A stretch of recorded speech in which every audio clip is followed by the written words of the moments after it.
Olá, olá, olá, boa noite, boa noite, sejam bem-vindas. Hoje o tema da nossa live é bem legal, dando continuidade aí no tema de terça-feira, né? Vamos falar aqui da prática, sobre a fisioterapia, quais exercícios realizar no paciente com incontinência urinária. Então, hoje vai ser nós vamos falar bastante sobre as técnicas que apresentam efeito, quais técnicas não geram o efeito que a gente quer, né? Que a gente acha que gera e, no fundo, essa técnica não foi comprovada cientificamente. Ou ela foi comprovada que apresenta pouco efeito, tá? Então, hoje, o papo da live de hoje será esse. Então, o que o fisioterapeuta precisa saber sobre a incontinência urinária para ele poder ser mais valorizado na profissão. Então, não é só aquele fisioterapeuta que às vezes só trabalha com a uroginecologia, mas aquele fisioterapeuta que está aberto. Então, às vezes aparece um paciente para você com AVC e ele também tem uma incontinência urinária. Aí você não vai atender, ou você vai falar, não, eu não sei tratar. Então, fica ligado que hoje nós vamos falar aqui o que realizar com esses pacientes. Quais são as técnicas que nós devemos realizar com esses pacientes, o passo a passo, o que a evidência traz para nós que tem efeito, qual técnica a gente deve montar aí o plano de tratamento do nosso paciente com incontinência urinária. Sejam todas bem-vindas, tá? E para quem não me conhece, eu sempre gosto de apresentar, porque às vezes aparece sempre um novo seguidor, então muitas das vezes as pessoas nunca me viram ou não me conhecem. Então eu sempre gosto de me apresentar. Então meu nome é Rayane, prazer a todos. Eu sou fisioterapeuta, pós-graduada em traumato-ortopedia e mestre em ciências da reabilitação e desempenho físico-funcional pela Universidade Federal de Juiz de Fora. E hoje é o nosso episódio de número 55 do programa Bom Físio, o boletim informativo da fisioterapia. Então, nesse boletim informativo, toda semana eu venho discutir algum tema em relação às técnicas fisioterapêuticas, de acordo com alguma disfunção ou alguma patologia. Então, toda semana eu trago nesse mesmo horário, toda terça e quinta, às 7h07 da noite, eu discuto alguma disfunção com vocês. E sempre atualizando, então sempre trazendo o que a evidência diz, o que a evidência traz de atualizações para nós em relação às técnicas fisioterapêuticas para tratar uma certa disfunção ou patologia. Tá bom? Então, é importante a gente se manter atualizado, todo mundo sabe, isso é até um pouco clichê. Todo profissional da saúde sabe que é importante se atualizar, se manter atualizado. Com isso, você gera mais valorização, reconhecimento profissional. Você pode cobrar mais pelos seus atendimentos, porque você é um profissional que resolve, um fisioterapeuta que resolve. E a cada dia que passa, eu vejo que as profissões, os profissionais estão fazendo pouco uso da evidência, estão agregando pouco a evidência nas suas práticas clínicas, né? Às vezes confiam muito mais em Instagram, em algum seguidor, em alguma notícia que saiu, e isso vem caindo, e a gente sabe que isso não é confiável, né? Nós devemos sempre estar embasados em técnicas confiáveis, em literatura confiável, tá? Quem me segue sabe que não é porque está publicado que quer dizer que é bom. Então, existe muita coisa publicada ruim, e eu arrisco dizer que a maioria das coisas publicadas são de péssima qualidade, são publicações que a gente não deve confiar. Tá? E todas as lives eu trago o quê? Somente atualizações de alta qualidade. Então, eu leio esses artigos, eu analiso. Então, antes de abrir qualquer live, antes de vir falar aqui, eu estudo sobre o tema, eu vejo se o artigo é bom, antes de trazer aqui nas terças e quintas, às 7h07 da noite. Tá? Então, gente, inicialmente, vamos aqui falar o que realizar. Então, na live de terça-feira, só para dar uma relembrada, uma pincelada, quem não assistiu, ela ainda está no ar, só voltar aí, olhar aqui, ou aqui no Instagram, ou lá no meu canal do YouTube, tá essa live lá. Então, na de terça-feira, eu falei sobre os tipos de incontinência, como diagnosticar, como fechar um diagnóstico fisioterapêutico. Falei sobre o diário miccional, quem nunca ouviu falar, eu falei lá na live de terça-feira. Falei bastante aí sobre a teoria da incontinência urinária. E é importante a gente saber dessa teoria, ter uma base, né, sobre as disfunções, para a gente poder conseguir montar um plano de tratamento sempre melhor, mais eficaz. Então, falei das avaliações, falei bastante dessa parte aí mais teórica na terça-feira. E na live de hoje eu vou partir para a prática. Então, o que realizar com o paciente que apresenta incontinência urinária? Qual é o passo, né? O primeiro passo que nós devemos dar com esses pacientes. Então, a primeira coisa é você conscientizá-lo que ele deve realizar um fortalecimento da musculatura do assoalho pélvico. E é muito difícil a gente conscientizar, às vezes nem a gente mesmo consegue contrair essa musculatura. Então, como conscientizar? Qual é a técnica, como é a maneira mais fácil de você conscientizar esse paciente de que ele precisa realizar a contração dessa musculatura sem contrair musculaturas acessórias, né? Porque ao contrair a musculatura do assoalho pélvico, às vezes ele contrai tudo, até o músculo do olho, mas não contrai a musculatura certa. E a evidência já destaca para nós que a técnica padrão ouro para incontinência urinária é o fortalecimento dessa musculatura, da musculatura do assoalho pélvico. Então, é importantíssimo a gente fazer esse trabalho com esses pacientes. E aí vocês devem me perguntar, então, existe algum macete, alguma forma mais fácil de a gente trazer essa conscientização para esse paciente? Existe. E qual é? Primeiramente, você pode começar com ele sentado ou deitado, ou em pé. Sentado ou em pé. Então, eu gosto muito de começar sentado. Então, você pede ele para se sentar, apoiar bem as costas na cadeira, deixar os isquios bem apoiados no assento da cadeira e pedir ele para fazer uma contração na parte anterior, na região ali genital. Então, falo com ele que ele vai fazer uma contração, puxando, né, para dentro e para cima. Então, ele vai contrair, vai fazer aquela contração puxando para dentro e para cima. Inicialmente, ele vai contrair junto o glúteo máximo, ele vai contrair junto os adutores, ele vai contrair tudo junto, menos a musculatura do assoalho pélvico. Então, você tem que ainda falar, não vale contrair, você vai puxar uma musculatura que você vai sentir só dentro de você, você não vai sentir mexer. Então, se você vê ele mexendo na cadeira, é porque ele está contraindo o glúteo. E aí você fala com ele, você não vai contrair essa musculatura aí, o bumbum, você não contrai o bumbum. Então, a gente tem que usar sempre termos mais simples, né? Não adianta a gente falar, não contrai o glúteo. Ele vai falar, o que é isso? Então, a gente usa uns termos mais simples, não contrai a perna, esse músculo aqui de dentro da perna. Então, cuidado na hora de você fazer essa contração e não contrai o bumbum também não.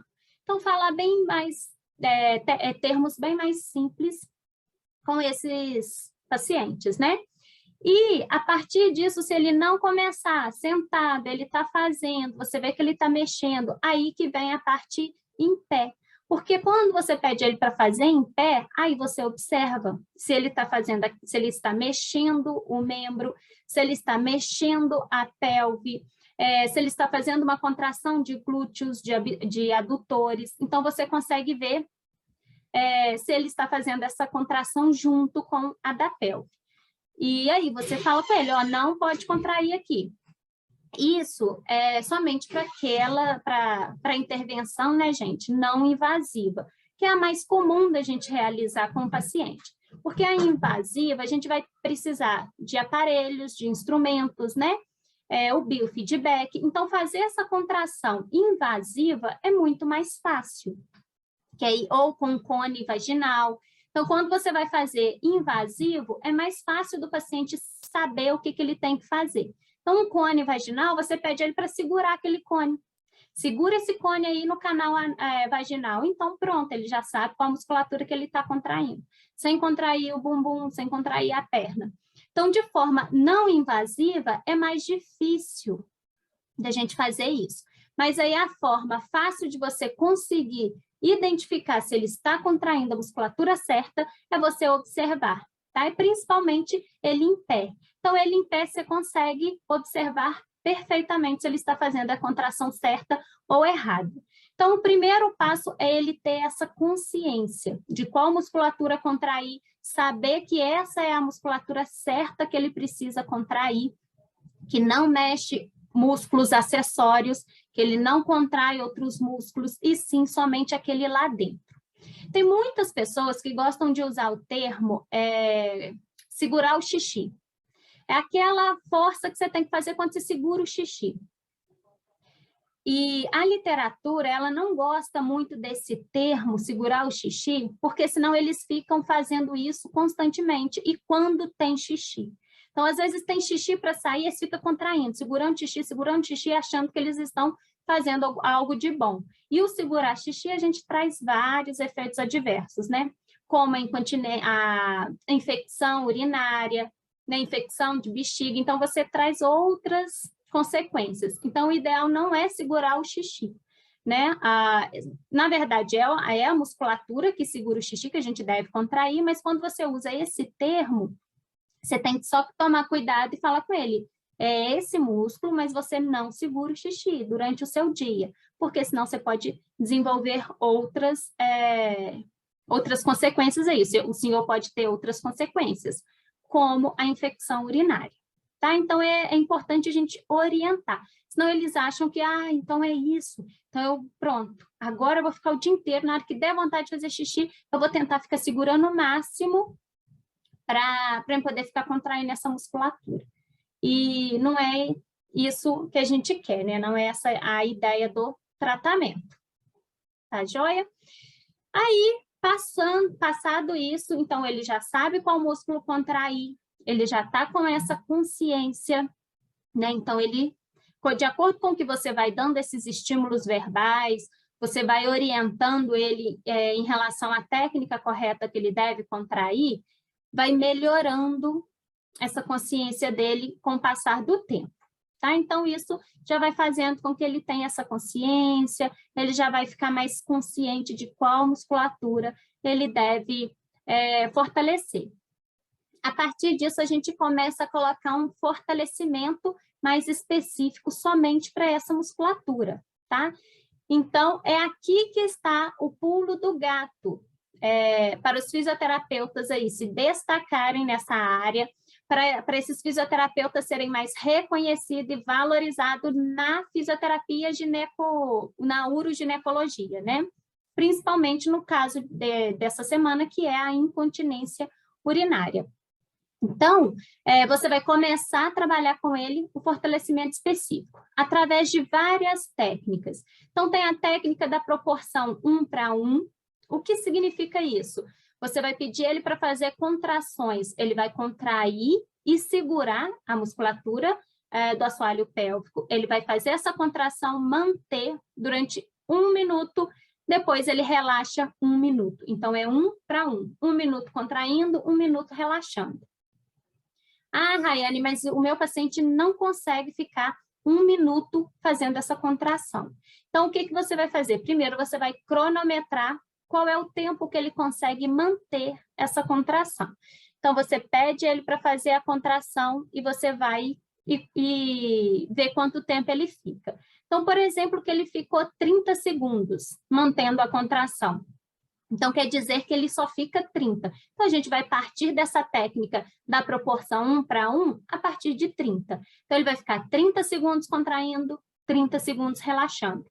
Na próxima sessão, você aumenta mais 10 segundos. Então, na próxima sessão, você vai pedir ele para ficar 40 segundos contraindo, 40 segundos relaxando. E assim você vai aumentando gradativamente, de 10 em 10 segundos. Se ele não está conseguindo manter, a gente reduz um pouquinho, vamos começar de 5 em 5 segundos, aumentando de 5 em 5 segundos. Então, essa técnica, ela é muito importante você trabalhar com o seu paciente e fazer ela sozinha, sem estar mexendo o braço, sem estar mexendo a perna, isso tudo agora no início. Então, o nosso paciente, ele já aprendeu com a musculatura contrair, então agora a gente vai começar a fazer um fortalecimento específico para a musculatura do assoalho pélvico.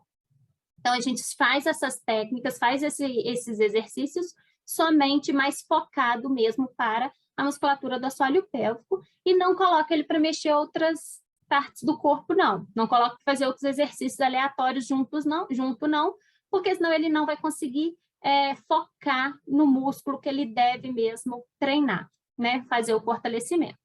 Então, pode fazer, como eu disse, né? Agora vem várias técnicas aí que você pode trabalhar o fortalecimento da musculatura do assoalho pélvico. É a 1 para 1, a outra é junto com a respiração, no tempo da respiração. Então, o paciente vai puxar o ar pelo nariz, contraindo a musculatura do assoalho pélvico. E quando ele soltar o ar, solta pela boca, ele relaxa a musculatura do assoalho pélvico. Quantas vezes eu realizo, quantas séries, quantas repetições, né? Em um estudo, em uma revisão sistemática que eles avaliaram, o comum de se realizar é 3 séries de 12 repetições. E eu sempre faço assim? Então, vai variando. Você pode ir aumentando as repetições, passar de 12 para 15, pode aumentar um pouco as séries, mas você começa aí 3 de 12, que é o indicado inicialmente. Então, faz tanto esse de puxar o ar e relaxar. Então, você faz 3 de 12 e tem uma outra técnica que também você pode fazer 3 séries de 12 repetições, que é as contrações rápidas. Então, você pede para o paciente contrair e relaxar rápido, somente a musculatura do assoalho pélvico, tá? Então, lembrar sempre aí que ele vai ter a tentação de contrair outras musculaturas, outros músculos ao redor, né? Músculos acessórios, mas o ideal é ele contrair a musculatura correta, tá? A musculatura do assoalho pélvico. Então, fazer as contrações rápidas também é muito indicado agora, no início, para a gente fazer esse fortalecimento da musculatura correta. Então, ele vai fazer a contração 3 séries de 12 repetições, pode aumentar gradativamente também, 3 de 15, 3 de 20, de acordo com o tempo que ele for conseguindo manter, que ele for progredindo no tratamento, você vai aumentando essas séries, essas repetições, tá bom? Aí depois, então primeiro a gente vai focar nesses exercícios. Vamos focar principalmente no fortalecimento dessa musculatura, sem associar nenhuma outra contração, nenhum outro movimento junto. Porque a nossa ideia inicial é que ele aprenda qual é essa musculatura, qual o músculo que ele deve contrair, qual exercício ele deve realizar. E se ele fizer junto com outra coisa, outro movimento, ele não consegue focar tanto. Então, isso aqui é mais no início, de acordo com o que você for vendo que ele está evoluindo, aí a gente vai evoluir com esse paciente também. Mas pode ter em mente essa fase inicial, cerca de umas 4 sessões, 4, 5 sessões focadas somente nesses exercícios, que vão trabalhar o fortalecimento da musculatura do assoalho pélvico. Depois disso, você já começa a introduzir outros exercícios. Então, ele já aprendeu qual músculo ele deve contrair, ele já tem essa consciência, aí a gente começa a introduzir atividades do dia a dia, exercícios extras. Quais atividades do dia a dia? Vão subir e descer a escada? Então, sobe 5 degraus da escada fazendo uma contração mantida, então mantém a musculatura, contrai a musculatura do assoalho pélvico, segura, enquanto sobe os 5 degraus. Chegou lá em cima, relaxa. Agora, contrai de novo para a gente descer os 5 degraus. E aí vai, ou vão subir cada degrau, você contrai. Então, sobe, contrai. Sobe, contrai. Na hora que sobe, relaxa. Então, colocou o pé, contrai. Subiu, relaxa. Contrai, relaxa. Enquanto sobe o degrau da escada. Então, você já começa a associar os exercícios que você ensinou ele inicialmente, no começo, nas primeiras sessões, depois você traz essa consciência para os exercícios que ele tem aquela dificuldade. Então, se ele tem uma incontinência por esforço, quando vai agachar, quando vai sentar e levantar, então agora é a hora de você treinar a contração dessa musculatura nessas atividades que ele tem perda urinária. Então, vai trabalhar com ele, sentar e levantar contraindo, fazendo a contração da MAP. Como eu disse, subir, descer a escada, caminhar. Então, vamos caminhar de uma porta a outra, um corredor de 3 metros, você fazendo a contração, segurando, né? A contração mantida. Na hora que chegar lá, o senhor relaxa, virou, volta contraindo. Então, andar contraindo. Fazer essas atividades, agachar para pegar alguma coisa no chão e colocar em cima em alguma prateleira mais alta, trabalhando a contração. Então, aí agora flui a imaginação. Pode trabalhar várias atividades, vários exercícios do nosso dia a dia com esse paciente que ele relata que tem perda urinária para você. Então, lá na anamnese, a gente falou quando ele perde. E aí você vem trabalhando essas atividades que ele relatou para você que pede, com essa contração da MAP. Que a MAP é musculatura do assoalho pélvico. E depois disso, você vai também progredindo. Como progredir esses exercícios, né? Como evoluir? Agachar e pegar um peso. Então, começa com nada, com nenhum peso. Ele só agacha e levanta. Agora, você coloca um peso de 1 quilo. Então, ele vai agachar, pegar um halter, uma caneleira de 1 quilo e colocar em cima num armário mais alto. Ele vai agachar para pegar alguma coisa e levantar, pegar sacolas, sentado. Ele começa sem peso, senta e levanta, depois você coloca um peso para ele levantar com aquele peso na mão. E assim a gente vai aumentando gradativamente a carga, você vai dificultando os exercícios e sempre não deixando ele esquecer que ele deve fazer a contração da musculatura correta, tá? E montar circuitos, né, de subir degraus, circuitos altos, sair de um círculo e ir para o outro, fazer zigue-zague. Como eu disse, aí vai a criatividade. Então, você pode inventar várias coisas, coloca caneleira no pé para ficar mais pesado. Então, pode ir dificultando o nível de atividade dele.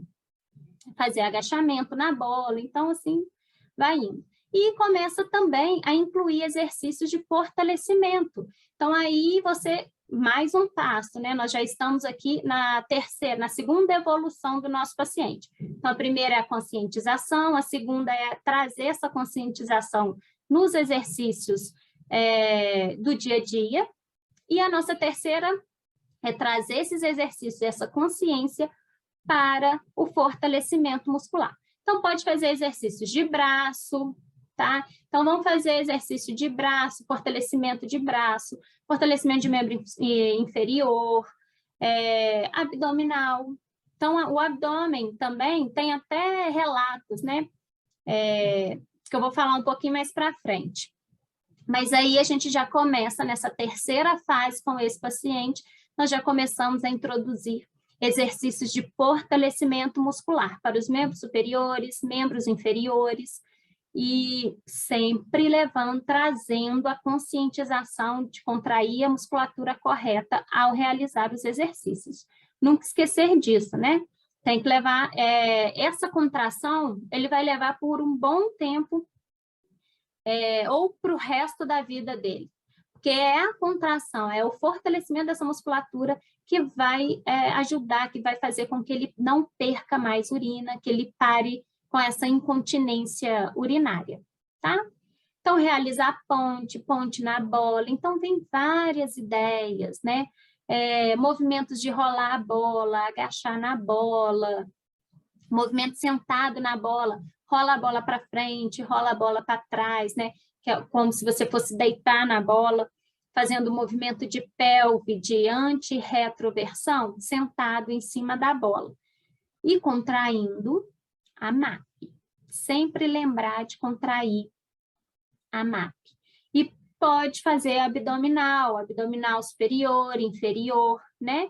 E acredita-se que o abdômen, né? A musculatura transverso do abdômen é a principal para a incontinência urinária. Então, tem muita gente que fala que quando está com incontinência urinária, deve fazer esse fortalecimento, principalmente do transverso do abdômen. E na literatura, isso aqui é um detalhe muito importante, é uma atualização muito importante para os fisioterapeutas que vão trabalhar com pacientes com incontinência urinária ou que já estão atendendo pacientes com incontinência urinária, que é o seguinte: a musculatura fortalecer o transverso do abdômen, você pode? Pode, mas ele está 100% relacionado com a incontinência urinária, ainda há uma grande controvérsia na literatura. Por quê? Existem estudos falando que ele é benéfico, ele está ali relacionado, então quando você faz fortalecimento dessa musculatura, você reduz a incontinência urinária. E tem estudos que já mostram o contrário. Na verdade, tem estudos que falam que isso vai variar, porque a anatomia do corpo do ser humano é diferente. Então, vai depender um pouco de como é a composição desse músculo. Então, nem todo mundo vai se beneficiar com a contração do transverso, do abdômen. Nem todo mundo vai ter esse resultado com esse abdômen por conta dessas diferenças anatômicas que nós temos. E eles também falam que não existe essa associação, que é muito, muito mais difícil, que o melhor, o ideal mesmo, é a musculatura da MAP, é você fortalecer a musculatura do assoalho pélvico. E que não é fortalecimento de adutores, de transverso do abdômen, nenhum desses substitui o fortalecimento da musculatura do assoalho pélvico, tá? Então, às vezes você está com um paciente com incontinência urinária e está trabalhando com ele só fortalecimento de transverso do abdômen e adução, apertar a bolinha no joelho, você não vai reduzir a incontinência do seu paciente, você não vai conseguir gerar o melhor resultado do seu paciente para poder se destacar como profissional. Então, não é esse o caminho. O tratamento padrão ouro é o fortalecimento da musculatura do assoalho pélvico, tá? Então, seja de forma invasiva ou não invasiva. A não invasiva é a mais comum da gente realizar, da gente ver e da gente conseguir fazer com o nosso paciente, porque nem sempre a gente vai ter, nem todo fisioterapeuta tem um biofeedback, a não ser aqueles que só trabalham com a fisioterapia uroginecológica. Então, não é muito... Se você tem um paciente com AVC, ele provavelmente vai ter incontinência urinária, você vai precisar trabalhar com ele, e às vezes você não tem esse biofeedback. Então, a gente precisa saber tratar de forma não invasiva, né? Então, é importante a gente saber o que realizar com esses pacientes. E em relação à eletroestimulação, né? O TENS. Então, também tem estudos que apoiam o uso do TENS, viram que existe uma melhora, uma relação positiva na redução da incontinência urinária, porém, ele não pode ser realizado sozinho, né? Então, não é só tratar com o TENS. Então, para quem nunca ouviu falar, é utilizado o TENS no tibial posterior para poder reduzir a incontinência urinária dos pacientes. E como é feita essa técnica, né? Como é colocado? Então, primeiro, a gente coloca um eletrodo próximo ali do maléolo medial, Então, bem do ladinho, bem perto ali no calcâneo, você vai colocar bem do lado do malelo medial, suponhamos que aqui seja meu malelo medial, você vai colocar bem abaixo, bem do lado dele aqui, um eletrodo. 5 centímetros acima do malelo medial, você vai colocar outro eletrodo. Então, é um abaixo, um acima. Com uma frequência de 10 ou 20 e um pulso de 200. E um tempo de 30 minutos. Então, é muito tempo. Então, imagina você deixar ele só com o TENS 30 minutos parado, deitadinho, com o TENS lá no tibial posterior. Né? Então, é muito tempo para você colocar na sua técnica só ele, né? Para você colocar na sua sessão. Então, o que é indicado? Outra dica aqui importante, valiosa, para você, fisioterapeuta, se destacar aí nessa área, com o seu paciente com incontinência urinária. Enquanto ele está com o TENS, você faz o quê? Esses exercícios de conscientização, aqueles exercícios de contração da MAP, o contrai, relaxa, ou o da proporção 1:1, ou junto com a respiração.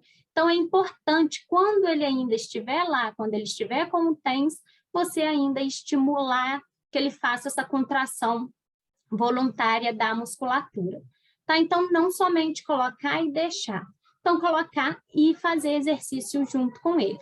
Tá bom? Numa outra revisão sistemática, publicada numa revista boa, uma revista A1, foi publicado no ano de 2020. Esse estudo, essa revisão, concluiu o seguinte, que não existe, eles compararam outras atividades, como pilates, outros exercícios, exercícios hipopressivos, com a musculatura, com o fortalecimento da musculatura do assoalho pélvico. Então, qual é mais eficaz? Qual gera mais efeito? E eles concluíram que é somente a contração, o fortalecimento da musculatura do assoalho pélvico. Então, nenhum exercício substitui esse.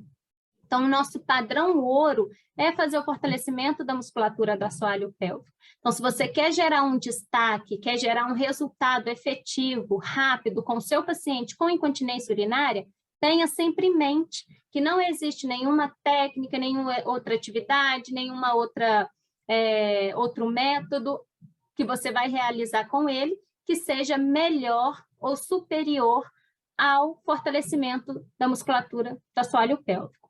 Então, pensou em paciente com incontinência urinária, pensou em fortalecer a musculatura do assoalho pélvico. Depois que a gente começa a introduzir outras atividades, tá? Então, essa revisão sistemática publicada em 2020, ela veio reforçar esses achados, que nada é mais importante do que fazer o fortalecimento específico da nossa musculatura do assoalho pélvico para os pacientes com incontinência urinária. Então, isso vale destacar porque, às vezes, você está trabalhando com um paciente, você está trabalhando na clínica, e chega um paciente para você com uma queixa principal na verdade, não, ele chega para você querendo fazer pilates. E ele quer fazer pilates, e durante a avaliação, ele fala para você, relata para você que ele tem uma perda de urina, que ele tem incontinência urinária. E queria fazer o pilates para poder resolver essa incontinência urinária. Aí, você querer trabalhar pilates, começar lá a realizar atividades com ele, exercícios, né? E coloca coloca num aparelho, coloca no outro, vai começar a trabalhar com ele só o pilates, tentando ajudar na incontinência urinária, é como se você quisesse tampar o sol com a peneira. Então, você não vai resolver o problema dele, você não vai conseguir fazer com que ele diminua e ele reduza essa incontinência urinária. Você não vai conseguir, não vai gerar o melhor resultado para o seu paciente dessa forma. Então, o que você vai fazer com ele? Vai explicar, falar, ó, não é o Pilates não é uma técnica que eu vou conseguir melhorar a sua incontinência urinária. Vamos fazer umas sessões de fisioterapia específica para essa parte, eu vou trabalhar exercícios específicos com você para a incontinência urinária e depois a gente vai introduzindo o Pilates. Mais para frente, nós vamos introduzir o Pilates, mas inicialmente eu preciso fazer uma intervenção com você mais focada no tratamento da incontinência urinária, tá bom? Então, se você começar já a trabalhar com ele o Pilates com o objetivo de reduzir a incontinência urinária, você vai estar tampando o sol com a peneira, você não vai conseguir resolver o problema dele, tá bom? Então, é o que essa revisão sistemática trouxe para nós, assim como exercícios hipopressivos, aqueles da barriga negativa, de você, né, fazer aquela pressão negativa na barriga. Esses exercícios também não são superiores ao fortalecimento da musculatura do assoalho pélvico. E em uma outra revisão sistemática, publicada em 2019, os autores buscaram avaliar a eficácia da acupuntura no tratamento da bexiga hiperativa em adultos. Então, usavam-se a acupuntura, eles avaliaram a acupuntura, se a acupuntura era benéfica para poder, nos pacientes com bexiga hiperativa, para poder resolver aí o problema dele, né? Reduzir essa hiperatividade da bexiga, resolver essa incontinência urinária desses pacientes, em adultos. E o que eles concluíram? O que os autores dessa revisão sistemática concluíram?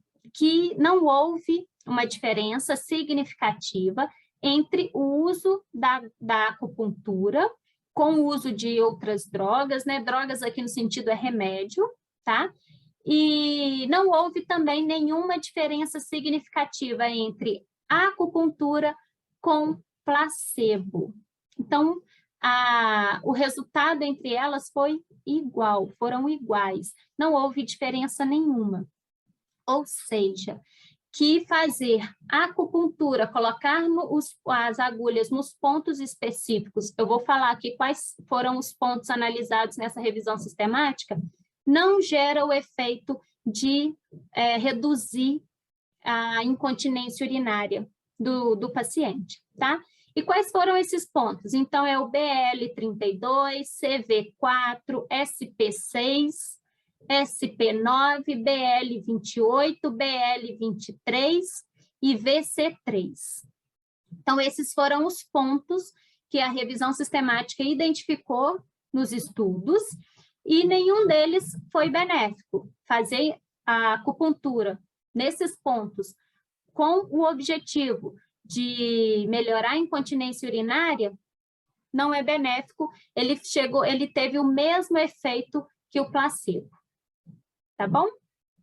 Então, isso é um ponto importante, às vezes, porque quando chega um paciente com incontinência urinária, você, às vezes, tem curso de acupuntura, tem curso de um monte de coisa, e você quer aplicar no seu paciente, porque você viu em algum módulo que aquilo é benéfico. Então, é importante a gente saber que não gera o efeito que a gente quer, não vai gerar o efeito que você quer, sendo assim, você não vai ter o resultado que você espera com esse paciente. E aí, no final das contas, você não vai conseguir gerar o resultado, você não vai resolver o problema do seu paciente, não vai ser valorizado, não vai se destacar na sua carreira, não vai ser reconhecido profissionalmente, né? Então, aí vira aquela bola de neve, tá? E, como eu disse, aqui também fala do músculo, né, transverso, então, o músculo transverso, existe essa controvérsia aí em relação ao fortalecimento do músculo transverso do abdômen, tá? Outra coisa importante de realizar com o paciente com incontinência urinária é as orientações domiciliares. Então, é preciso fazer uma orientação domiciliar para esse paciente, é preciso você indicar para ele o que ele vai fazer em casa, quais exercícios ele vai continuar fazendo. É importantíssimo. Então, todo paciente com incontinência urinária, não só incontinência urinária, todo paciente a gente deve passar para ele uma orientação domiciliar, né? É importante que ele faça exercícios quando você não está lá também. E o que indicar, o que prescrever para esses pacientes? É ele usar essa conscientização dentro de casa. Então, você ensinou a conscientização para ele, então é ele fazer ele usar essa conscientização dentro de casa, quando ele for lavar uma louça, quando ele for ficar muito tempo em pé. Então, se ele vai sentar no sofá para assistir um pouquinho de novela, fala com ele, ó, faz a contração, não deixa a musculatura do assoalho pélvico dormir, não. Se você vai levantar da cama, vai levantar do sofá, vai contraindo a musculatura. Sempre lembra de contrair essa musculatura. Se ele vai na rua, se ele vai para o trabalho, se ele está em algum momento de lazer. Então, assim, ele sempre lembrar de estar contraindo essa musculatura. Por quê? Porque é ela que vai dar essa sustentada e ela que vai ajudar a reduzir essa incontinência urinária, tá? Outra coisa que a gente indica para esse paciente é ele realizar essa contração voluntária todos os dias, tá? Cerca de 20 repetições por dia. Então, fazer a contração rápida. Então, a musculatura do nosso assoalho pélvico, ela é igual à nossa musculatura da perna, do braço. Então, como a gente fortalece essa musculatura? Através de contrações, através de séries e repetições, né? Então, é preciso fazer essa contração. Então, indicar para ele fazer 20 repetições de manhã, 20 repetições à tarde. Por quê? Para ele continuar fortalecendo essa musculatura. Então, não fazer só o exercício quando ele está com você, quando ele está no consultório, quando ele está na clínica, ou quando você está lá na casa dele. Para ele fazer essa contração rápida em casa também. Então, quando acorda e antes de dormir, 2 vezes ao dia. Se ele for um paciente muito disciplinado, você pode pedir ele para fazer 3 vezes ao dia. 20 de manhã, 20 à tarde, 20 à noite. Tá? Que isso vai ajudar ele a reduzir essa incontinência urinária muito rápido. Tá bom? Outra orientação, falar com ele para não tomar água próximo a dormir, então próximo do horário que ele vai deitar, para ele poder evitar tomar muita água, para ele evitar isso, para não ter essa perda à noite, para não ter essa vontade de fazer xixi à noite, né? Então, orientar ele a não beber muita água à noite, tá? Beber muito próximo de dormir e muita água também à noite. E antes de ir deitar, passa no banheiro. Então, antes dele ir dormir, vai no banheiro antes. Então, são orientações que às vezes a gente fala assim, isso é simples, mas a gente precisa reforçar para os nossos pacientes com incontinência urinária, essas orientações que são orientações específicas, são orientações, às vezes, simples, mas que ele, às vezes, não está nem pensando e nem lembrando disso. Então, são orientações que nós devemos passar para os nossos pacientes, além daquelas orientações em relação aos hábitos alimentares, né? Nós comentamos na live de terça-feira, então, em relação àqueles alimentos que vão irritar a bexiga. Então, existem alimentos que são que irritam mais a bexiga, como café, né? A maionese, molhos. Então, molho no geral, ketchup, isso vai deixar a bexiga mais irritada. Então, aumenta ainda mais essa hiperatividade da bexiga, né? Nas bexigas hiperativas. Então, o consumo do tabaco, fumar, isso tudo, a gente também orienta o nosso paciente com incontinência urinária. Tá bom? Bom, gente, eu acho que é isso. Alguém tem alguma dúvida, alguma pergunta? Falei demais?